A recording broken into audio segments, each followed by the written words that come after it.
السلام عليكم ورحمة الله وبركاته. ازيكم يا حبايب قلبي؟ عاملين ايه؟ يا رب دايما تكونوا بخير. النهاردة بإذن الله هنعمل مع بعض، هنعمل صينية بطاطس بالأجنحة، وهنعمل رز أبيض،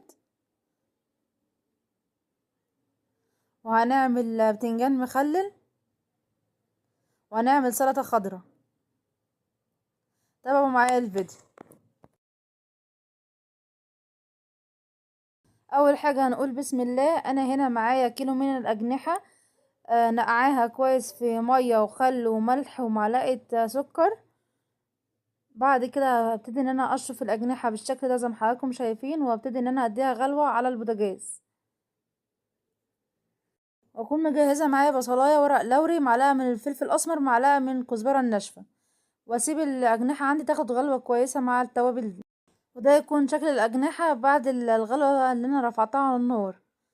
اكون مجهزه معايا لتر من عصير الطماطم، واكون مجهزه معايا بصلايه متوسطه الحجم مقطعه مكعبات صغير، واكون مجهزه معايا فلفل الوان احمر واخضر، واكون مقطعاهم مكعبات صغيره، واكون مجهزه معايا البطاطس بتاعتي. اول حاجه هنعملها ان احنا نبتدي نعمل الصلصه بتاعتنا. انزل بمعلقه سمنه كبيره بالشكل ده زي ما حضراتكم شايفين، وابتدي ان انا انزل عليها بالبصله. اول ما البصله بتاعتنا تصفر معانا، ابتدي ان انا انزل عليها بالفلفل بالشكل ده زي ما حضراتكم شايفين. ما ننساش نصلي على سيدنا محمد ونقول اللهم صل وسلم وبارك على نبينا محمد وعلى اله واصحابه اجمعين. بعد كده ننزل عليهم بورقتين من ورق اللوري، تديها ريحة حلوة وطعم جميل جدا في الأكل.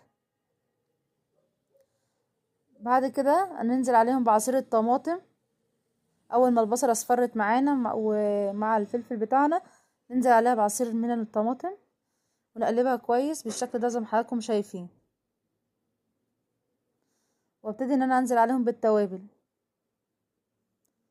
اول حاجة معانا نص مكعب من مرق دجاج، ابتدي افركه بالشكل ده زي ما حضراتكم شايفين، وانزل عليهم بالملح، نص معلقة من فلفل اسود، اقلبها كويس بالشكل ده زي ما حضراتكم شايفين. نص معلقة من بهارات اللحمة،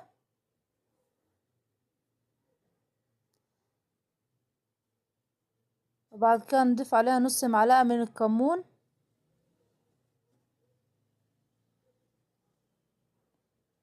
وبعد كده نبتدي ان احنا نبشر عليها بلحة جوز الطيب، رشة من بلحة جوز